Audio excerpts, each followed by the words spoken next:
At ayun na nga, ka-fasting, pang third part na tayo ng birthday celebration ni housemate.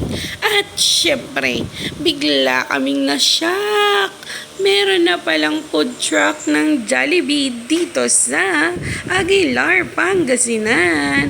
At ito daw po ay dahil malapit na ang piyesta ng Aguilar. Kaya meron silang mini food truck ng Jollibee dito sa Aguilar, Pangasinan Park or dito po sa mga side ng parke na meron ding mga food carts and bazaar. So, meron din po dyan sa gilid na parang mini perya pero hindi ko na po siya na-videohan. Dahil syempre nakafocus po ang mga mata naming dalawa ni housemate dito kay Jollibee.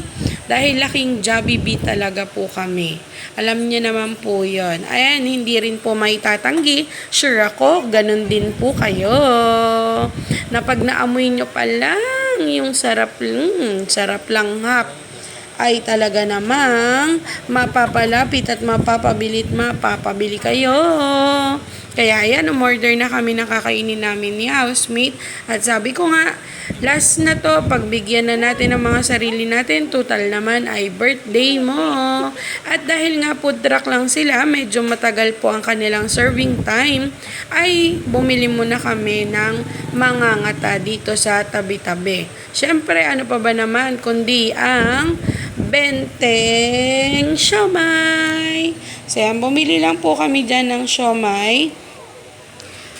Yan. At syempre naman, ano pa ba ilalagay natin dyan? Di syempre, lalagay natin ng spicy yan. Kalamansi at sarili mo. Soy sauce. Thank you so much.